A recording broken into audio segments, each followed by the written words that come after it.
Tell them what the name of your YouTube channel is. Just Anthony Rosenthal. Easy. And he has done some amazing Q&A videos where he's taking questions from fans.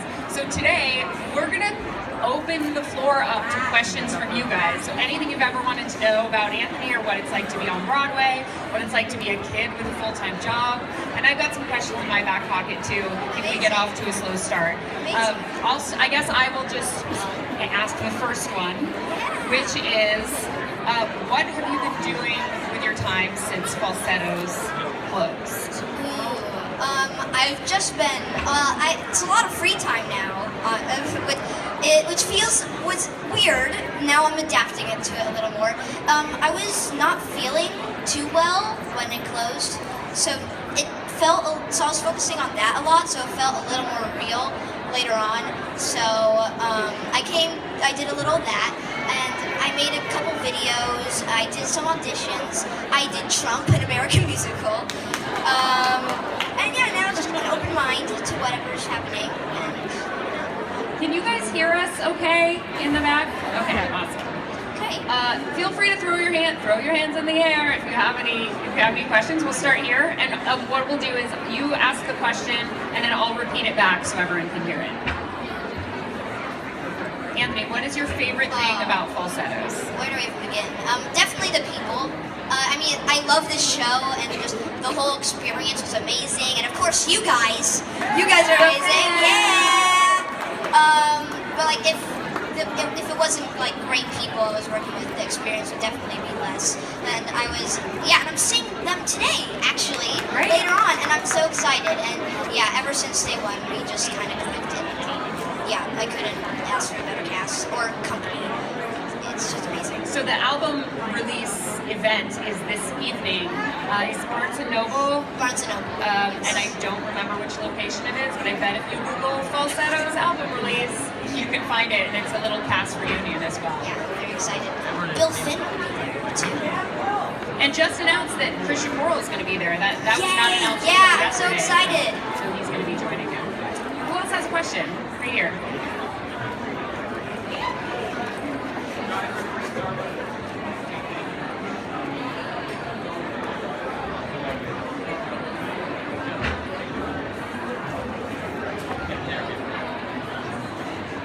Do you have any information about the PBS production from when the show was filmed? Ooh, I'm very excited for that.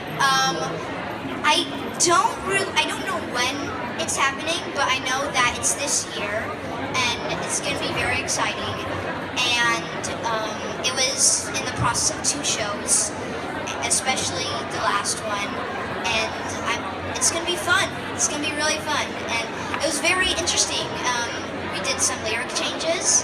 There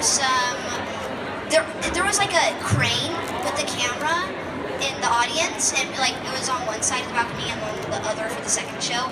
And so it was very interesting when I was like, if I was talking to the audience or something, and I just saw. But I'm very excited, and I think it'll be good. Can you give us an example of the lyric changes that you had to make for public television? Yeah. One of them, I think you might have seen this online, but so Marvin and Wiz were saying, "My life would be boring as beep," and so now they're changing it to for the PBS broadcast. My life would be flat as a lake. And a lot of others similar to that, so it's gonna be fun. I guess you probably didn't have any lyric changes. I had one. What was it? So in Jason's therapy, I say, Jesus Christ, why don't you feel alright? And now I'm just gonna be saying what Mendel says, like, drop it and smile, why don't you feel alright? Yeah. Back in the back.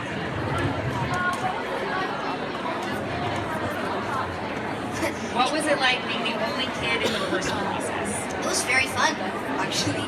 And there was my understudy there. That was really fun too. He was awesome. But it was awesome, actually. And yeah. Do you feel like they treated you like a kid, or did they just treat you like a colleague? I think they just treated me like, on the first rehearsal actually, they kind of talked about it, where on the first day of rehearsal, James and a few other creatives like Bill and Andre and Ira, we all got in a little circle with the cast, and they pretty much gave us history, and they talked about like where it started with Trousers and like bringing it to Broadway the first time, and like all that trivia and stuff. And James warned me that like they won't be treating me like a kid; they're just gonna be treating me like everyone else. And I was like, okay, that's fine. And then he even said that like you don't have to tell your mom everything after rehearsal. I was like, yes, but. Did you know how to play chess before this show? Jason is a chess master. Yes. And did you actually learn how to play, or were your moves choreographed? I did know how to play, but not too well. I played like once or twice with my dad before, but for Falsettos, one of the crew members taught me how to play chess, and they like told me the pieces, and we played a game. So every night it was really just like I knew I was doing like an actual game, like I did proper moves, but it was different a lot of the nights. Like some got consistent, but it was like sometimes I got a checkmate actually, and I was like, what do I do now? Do I? But yeah, that was always an adventure because there was 2 chess pieces. They were both magnetic, but one of them was very magnetic. So a lot of times I was playing with the chess and they just clicked together and just like either fell off or just bounced. And I was like, and making a home too. That had a lot of mistakes, especially with the chess piece. But it was always, it kept me on my toes. So while we're talking about quote-unquote mistakes, the first preview, your microphone fell off. Yep. And you handled it like a total pro. Can you talk about that, what happened, and how you handled it? So this was my Broadway debut, the opening number, the first song I ever did on Broadway, and I partly blame like I have a little headband and there's like a bobby pin in it, and I kind of whip it off. So sometimes like it kind of like the clips kind of jerked off. But the first preview, the only time where when all of the clips came out and it was just dangling over, and I was like, okay. And so sometimes like I put it back in a little and it fell off again. Sometimes it just like, it was very awkward. But then luckily I sit down a lot for the next couple songs, so I just kind of walked off and got it sorted out. And then, but I did have a line in the song I walked off in, so I just quickly got it fixed up, and then I walked in and sat down, and then went, "Daddy is a prick!" So perfect timing. Is that a line you practiced at home? Did you? All the time, outside too. Got some funny looks. But. Do we have any questions from this side?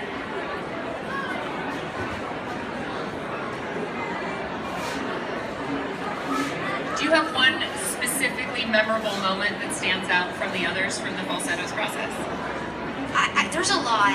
I mean, when we were at the cast out, when we did the cast album, that was a big trip, and that was a surreal moment that we were doing, and that was a great experience too. Like the people at Chic Boom were really awesome, and we had a lot of fun with it too.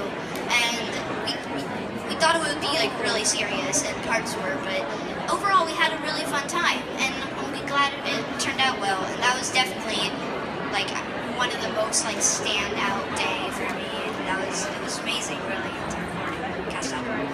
And then you did a surprise album drop. Yeah. So it was like supposed to like come out digitally, like today or like around a couple weeks ago. But on iTunes, the night we were going to listen to it the first time, and we did a Facebook Live of us listening to it for the first time, that's when Christian and the rest of us dropped that. It was up on iTunes, and like we had, like they put it on iTunes like during the stream, so it's like when it went up, that's when we released it. dropped a Beyonce. That was amazing. So I know that the fans have been really responsive in a completely loving way about this show. Just in the 5 minutes it took for us to walk together from the other side of the convention center over to here, you were given a photograph of some Legos that were made of your cast, and also under your chair you have this Hugsy, which is your. How do you describe him? Do you call him your lovey? He's your best friend? A penguin pal. So it's kind of funny. He was a character in Friends. Like, well, not the character in Friends, but a stuffed animal that one of the characters had in Friends, where he was Hugsy's penguin pal. And I got it as a Santa gift, like, a year ago. And then I just included it in the background of all my videos, where he has a sassy personality and stuff. And yeah. Thank you so much for this. And this is adorable too, so I love it so much. And I'm making a vlog of this, actually. I'm going to be filming BROADWAYCON. You are? Yeah. And when can we expect to see it, do you think? In a couple of days? Hopefully soon. You guys want to be part of it? Yeah. Come on, let's do this. Here, I'll do a little, and then I'll turn around and reveal you guys. Hi, I am here at BROADWAYCON with Laura, Heywood, and we're here with you guys! Look at that! It's amazing! That's awesome. We all get a cameo in your next vlog. Yeah, the star of the show. What else are some standouts of moments with fans at the stage door? Not necessarily gifts, but did you have any candy? Gifts or art? I know you've got, in your videos in the background, you have a lot of fan art. Yeah, it goes like really high now. Like, I try to make it in like the depths of the camera, and it's going like up to the ceiling now, really near. And yeah, it's so amazing. Like, you guys, a lot of different types of stuff too, and it's like so many different styles, and it's really amazing. Like, there's digital art, and then there's like a watercolor painting, and then there's this like cute doodle, and it's like really like, it's beautiful. It's like, I love it so much. And a popular thing that a lot of you guys did was a poster with all of our faces on it, and that was amazing, seeing like your different styles. That was surreal, and yeah, really big. What's the difference between the fan interaction with Falsettos and the fan interaction when you were on tour with Newsies? Both have really dedicated audiences.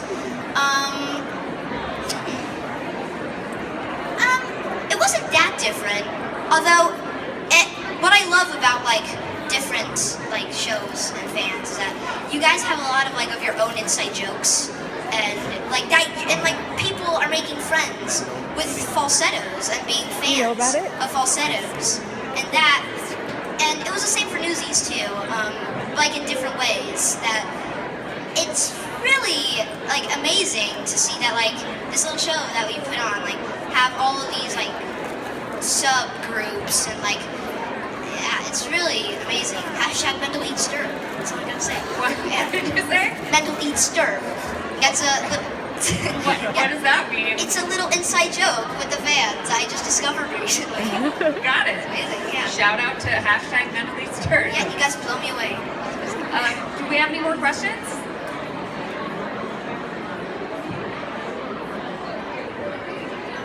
Did you go to school or did you have a private tutor? So for rehearsals and until opening, there was the company supplied a tutor for, well, I do online school, so I do like a program that I do online, and the tutor pretty much like helped me with the online school. And after opening, it's just like when we can find time for it. But we love the tutor that they gave so much now that we're just like, now we're just hiring her now. But yeah, she's really sweet, and yeah, it's really fun with online school. It's great because it's like flexible with your schedule. It's not great when you're behind, but it's great where you can be really flexible with the schedule too. So yeah. In the mask and the Falsettos twirly hat. I love that cosplay, by the way. I love it. Oh yeah. Yay! Oh my gosh! It's amazing.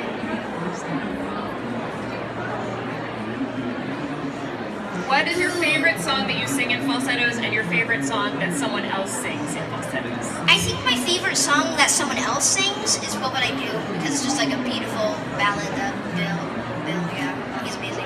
And I think one that I'm in is Year of the Child, definitely, because that one's just like, the whole cast is in it, and I always love numbers where the whole cast is a part of it, and it's very funny. It's also a sweet song, and it's active too, and it has a lot of like memorable like moments of remember doing the show. I do a Walkman dance in it, where like I improvise a little like jig-a-ma-doodle with the Walkman on, because I'm listening to my prayers, where I'm like dancing to them. You want to show us a little bit of it? I'm I putting you on the spot. it was supposed to be very awkward, so I did some guitars sometime, but someone took a bootleg of the show, and I didn't watch it, but people have sent me the clip of me doing a Walkman dance, and I dabbed. I dabbed in falsettos, and it's on video forever. It was on accident, but it was because I do a little like thing where I did something like in the beginning, and I think I kind of accidentally got into that. So yeah, but no regrets.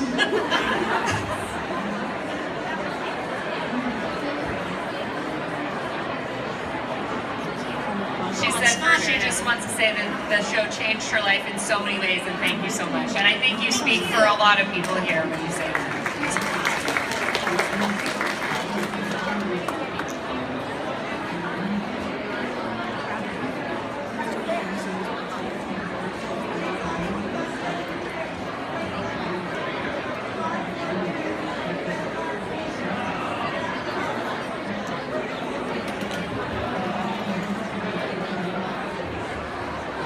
She's asking about examples of ways that you switched up your performances in small ways to keep the show fresh every day.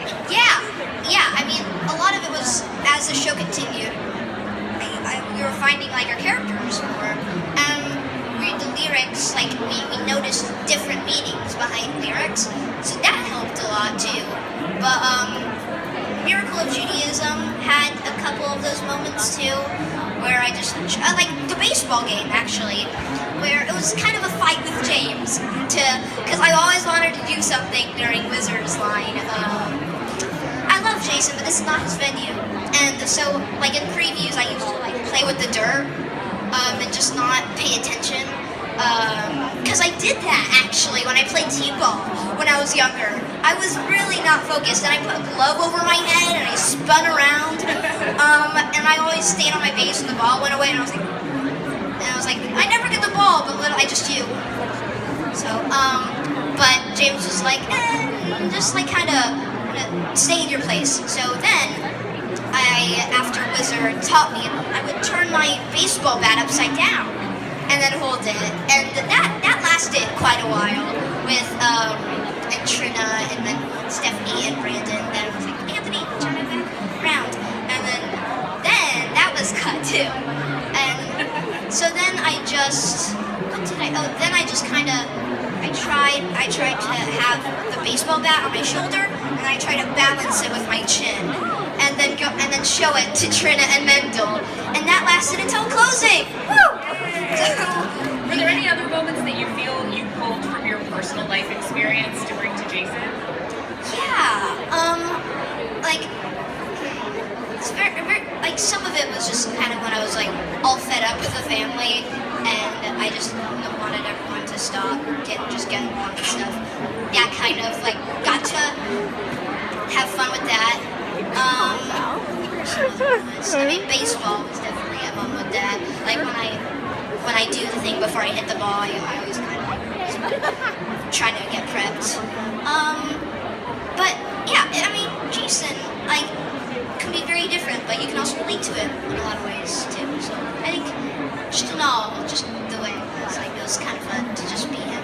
So one thing that you didn't get a chance to show off in Falsettos is your tap dancing. And I know that like you're known on all your social media as HoofingBoy. HoofingBoy, yep. And that's a reference to your love for tap, right? Yes. When did you start taking tap lessons, and how often do you go to class? So I was always tapping. Like I got the name of my boy Ian. Ian's in the house. He's a tapper. But I was always kind of tapping. I wasn't really tapping. Like I didn't take classes, but I always did like a little thing. And then my family was calling me HoofingBoy. And I was like, okay, cool. When I made the username, I was just like, what should it be? And then Celia, my sister over there, she was like, how about just HoofingBoy 100? And I was like, cool, it has numbers in it. And like really, like that was it. Like no other like thinking of it. Who knew that like I'd be eventually talking about it here? But I didn't really take classes. I took a couple. I took like a summer intensive once. But I really just did it in my spare time until on tour when one of the newsies, Chaz, he started teaching me lessons. And then when we went from tour to New York, that's when I started tapping more. And then now I go like, Falsettos kind of held it off, but now I try to go like once a week or twice a week. So I just got the 2-minute warning, which means that we're only going to have time for 1 or 2 more questions. I haven't really helped this corner of the room yet, so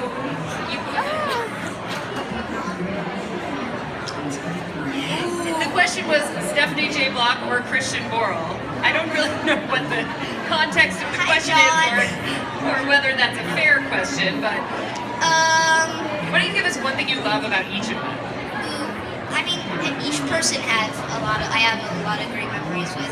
And Stephanie, like, she has an adorable family, just so you know, her husband and her daughter. Sometimes, the memory, like, I like of her is, well, that I remember is a lot, but one time, a couple times, I can't speak. I'm nervous now. 2 minutes left. I hear her FaceTime Vivian, her daughter, or I see her do that, and her saying goodnight to her and stuff. That was really sweet. Christian, he wore a different Star Wars shirt for like a week and a half straight, every day. Like one of them had like a pilot on it. One of them said "I know." It was really impressive, I must say. And he so I got Drama Bookshop had a little Falsettos display in their window, and I was a 3-dimensional part. So when I hit the ball, I was a cardboard cutout. And they let me keep it after they were done. So now, so when Falsettos closed, before Falsettos closed, I had the cast sign it. And what Christian did, instead of like, because like there were a lot of posters where people like signed their name and like a little message and stuff like that.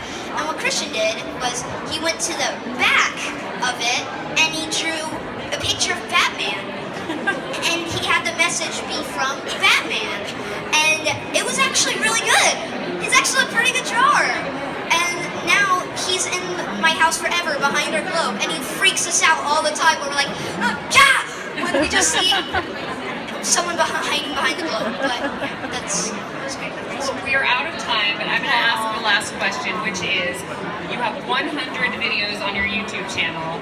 Do you have a favorite, and if so, which one is it? Oh, I just released one called The Shirt Wrap. Which is amazing. And I think that one's my favorite so Great. far. But I also did, I think besides that one, I think my reindeer, I did a video where I was introducing the reindeer of Santa's workshop. And that was interesting. We cannot wait to see your 101st video, which hopefully will be the vlog that includes cameos by all of us. Yay! And hopefully some more continued Q&A. Yeah, definitely. From now until the rest of your career. Yay! I'll be there rooting you on. Yeah, it's gonna be weird without you though. Well, look, you invite me over and I'll moderate a Q&A from the YouTube fans anytime you want. Okay, I'll hook you up. Thanks, Anthony. Thank you, everyone. Thank you. Have an amazing con.